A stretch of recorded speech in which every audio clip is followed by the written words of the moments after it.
20대 여성 연예인들이 좀 극단적인 선택을 한 일이 속초 그쪽 부근에 산불이 엄청 심하게 나가지고 그것 때문에 약간 걱정을 했던 게 사람들이 일본 불매 운동을 많이 해서 다른 일본 제품을 많이 사용하는 것을 지향하고 저는 그 봉준호 감독님 작품 기생충이 황금종려상 받은 게 가장 기억에 남습니다. 방탄소년단이 좀 제 기억에 남은 것 같아요. 이춘재의 그 사건이 가장 제일 무섭고 소름 끼쳤던 한 해였던 것 같아요. 조국 사태가 제일 기억에 남는 것 같고 남북 회담을 할 때까지는 되게 이제 정말 통일이 되고 막 금강산도 이제 왔다 갔다를 다시 재개를 하고 하는 줄 알았는데 그게 좀 아쉬운 것 같아요.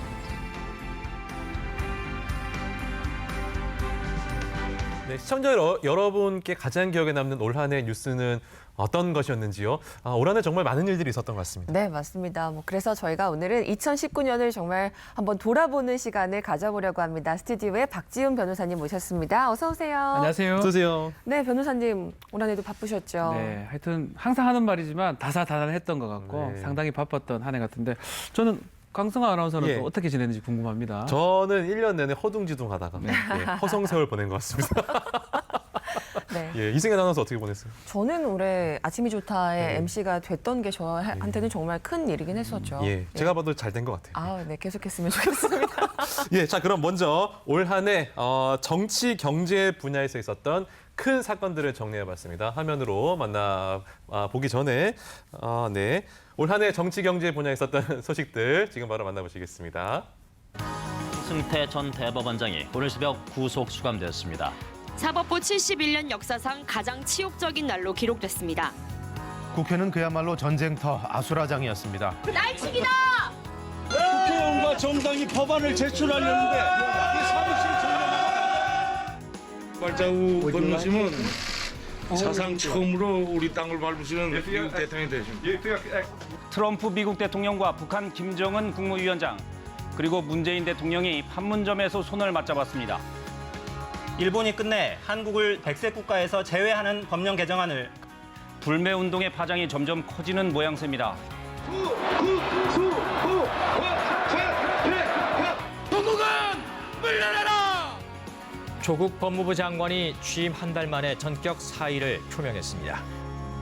치솟는 집값에 부동산 대책만 현 정부 들어 18번째입니다. 시가 15억 원 초과 고가 주택에 대해 주택담보대출을 아예 금지하기로 했습니다. 네, 정치, 경제 분야 한번 보셨습니다. 저는 개인적으로는 남북미 정상회담, 그러니까 판문점에서 한 걸음만 넘으면 이렇게 만날 수 있다는 사실을 알게 된 게 참 감격적이었던 것 같아요. 네, 거기에 더해서 올 하반기에는 일본의 이 경제무역 보복 조치 때문에 우리 국민들이 또 일본 제품 불매 운동을 펼쳤잖아요. 그렇죠. 정말 사상 유례없는 큰 일이었던 것 같은데 변호사님 이 네. 사건 어떻게 보십니까? 맞습니다. 지금 사실은 우리 대법원의 강제징용 관련 판결 때문에 일본이 반발을 많이 했고요. 우리 같은 경우는 지소미아 종료로 대응을 했던 적이 있습니다.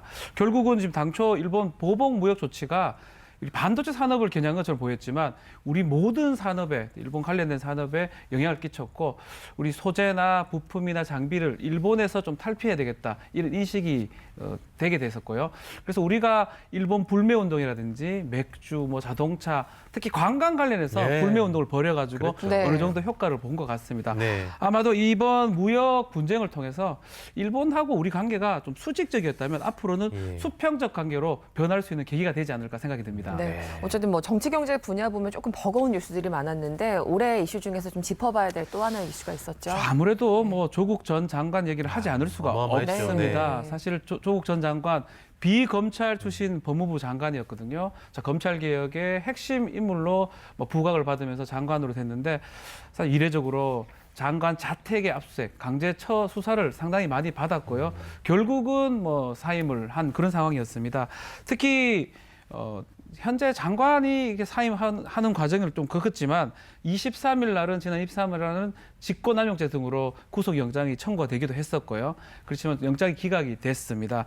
검찰이 국민들이 봤을 때는 너무 좀 권력을 좀 남용하는 게 아니냐 또 우려를 많이 하고 있는데 아마 올 한해도 검찰 개혁을 계속 바라보는 국민들의 모습이 있지 않을까 생각이 됩니다. 예, 또 2019년 부동산 문제도 그렇고요, 정치 문제도 그렇고 2020년까지 여러 가지 문제들이 이어질 것 같은데 좀 잘 풀렸으면 좋겠습니다. 자, 계속해서 주목해야 될 부분들이 있습니다. 이번에는 사회 부분 이슈들이었는데요. 어떤 일들이 있었는지 화면으로 만나보시겠습니다. 김학의 전 차관의 별장 성접대 그리고 고 장자연 씨 사건이 진실 규명을 위한 추가 시간을 확보했습니다. 후원금 사기 의혹 등으로 고발된 후 캐나다로 출국해버린 윤지호 씨에게 적색 수배가 내려졌습니다.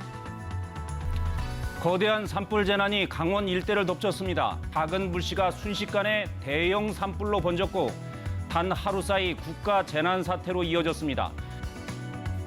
경남 진주의 한 아파트에서 방화에 이은 흉기 난동으로 5명이 숨지고 13명이 다쳤습니다. 제주에서 전 부인에게 살해당한 피해자의 것으로 보이는 유해 일부가 인천에서 발견됐습니다. 한강 시신 사건으로 구속 기소된 장대호가 1심에서 무기징역을 선고받았습니다. 순식간에 일어난 참사였습니다. 헝가리 부다페스트 다뉴브 강에서 유람선이 침몰해 아프리카 돼지 열병이 국내에서 처음으로 발생했습니다. 정부는 위기 경보를 가장 높은 심각 단계로 격상하고 최악의 미제 사건, 화성 연수의 살인 사건의 유력한 용의자가 드러났습니다. 8차 사건도 본인의 소행이라고 주장했습니다. 네, 이슈들 보시면 올 한해도 정말 안타까운 재해, 재난들이 있었습니다. 특히 저희 4월 5일에 생방송으로 전해드리고 있는데 그때 고성 또 산불이 또 크게 나서 많은 분들 피해를 입으셨죠. 8개월 동안 수사를 벌였는데 조사를 해봤더니 인재였다는 사실이 드러나서 더 안타까우셨습니다. 네, 인재하면 또 빼놓을 수 없는 사건이 있습니다. 가족들과 함께 행복한 유럽 여행을 갔던 이 헝가리에서 너무 안타깝게 유람선이 침몰했잖아요. 네. 맞습니다. 한국인 26명이 사망을 했던 사건인데요. 헝가리 다뉴브강 침몰 사건. 한국뿐만 아니라 전 세계가 좀 슬픔에 빠졌던 사건입니다. 이로써 여행의 안전의 인식이라든지 개념이 더 확충된 계기가 됐으면 좋겠습니다. 네, 또 2019년 하반기였죠. 정말 이춘재 살인 사건도 큰 이슈가 됐잖아요. 살인의 추억이 밝혀질 줄이요. 그렇죠. 화성 연쇄 살인 사건 이름이 바뀌었어요. 33년 만에 이춘재 살인 사건으로 바뀌었는데요. 화성 사건 피해 여성의 유류품 DNA에서 지금 복역하고 있는 50대 남성 이춘재 DNA가 확인되면서 진범이 이제 밝혀진 건데 또 끈질긴 대면 조사 끝에 지난 10월 달에 본인이 했던 일이다.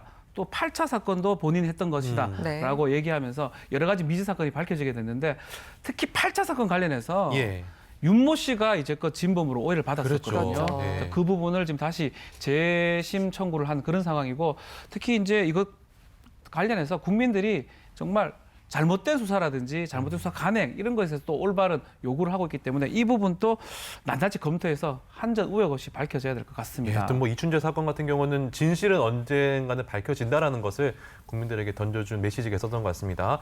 자, 그리고 마지막으로 대중문화를 살펴보도록 할 텐데요. 올해도 어김없이 대중예술문학에 참 많은 일들이 있었습니다. 화면으로 만나보시겠습니다.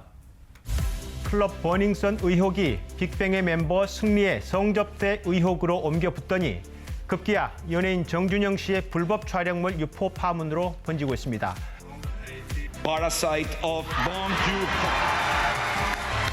한국 영화 100년 역사상 처음 있는 쾌거입니다. 엠넷의 프로듀스 시리즈에 대한 경찰과 검찰 수사 결과 시즌 1부터 시즌 4까지 모두 조작이 있었던 것으로 확인이 됐습니다. 그럼 한국에서의 목표는 어디까지 돼요? BTS! 어린이들에게 뽀로로가 있다면 어른들에겐 이 캐릭터가 있습니다. 바로 펭수입니다. 가수 겸 배우 설리, 본명 최진리 씨가 또 한 명의 아이돌 스타가 세상을 떠났습니다. 네, 마지막 소식이 참 잊혀지지가 않습니다. 스타들의 사망 소식이 많은 분들에게 충격을 줬던 것 같아요. 맞습니다. 지금 가수 겸 배우 설리 씨하고 또 가수 구하라 씨가 참 안타깝게 극단적 선택을 해서 대중들이 많은 충격과 안타까움을 줬는데요. 특히 설리 같은 경우는 자유로운 행보가 있었어요. 근데 그거에 대해서 대중들이 많은 악플을 하다 보니까 이른바 그런 악플 때문에 이렇게 극단적인 선택을 한 게 아닌가 안타까움을 줬는데 그래서 설리법이라고 악플을 방지하는 법도 지금 국회에 지금 좀 올리는 계기가 됐고 이 언론 역시 무분별하게 이 보도하는 태도에 대해서 많이 좀 반성을 해야 되지 않을까 이런 얘기까지 나오게 됐습니다. 네, 한 해의 끝자락에서 별이 된 그분들의 일은 다시 한번 기억하도록 하겠습니다. 좀 분위기를 바꿔서요. 올해 동백꽃 필 무렵에 굉장히 인기가 많았잖아요. 네, 저 역시 이 드라마 팬입니다. 떨립니다. 동백이, 용식이. 근데 이 드라마가 뭐 화려한 어떤 재벌가를 비추는 게 아니고 우리 평범한 삶을 비췄기 때문에 더 와닿고 더 좋은 드라마가 아니었나 생각이 들고 또 앞으로 이런 드라마 또 나오겠지요. 아, 또 KBS에서 나오기를 기대해 보겠습니다. 네. 12월 31일에 연기 대상이 있는데 과연 어떤 분이 대상을 탈지 기대되고 또 마지막으로 기생충 얘기 좀 해볼까요? 네. 아, 기생충 얘기를 하기에 시간이 지금 조금 부족해서 예, 마지막으로 2020년에 우리가 어떤 일이 있었으면 좋겠는지 예. 한 말씀 부탁드릴게요. 네, 뭐 바쁘고 그랬지만 좀 희망이 좀 보였으면 좋겠습니다. 예. 다사다난했지만 또 혼돈 속에 희망 있는 한국이 되기를 또 기원을 해보겠습니다. 예, 하여튼 뭐 박지윤 변호사 말처럼 많은 분들께서 2020년에는 희망이 가득한 한 해 되시기를 바라면서 박지윤 변호사 여기서 인사드리겠습니다. 고맙습니다. 고맙습니다.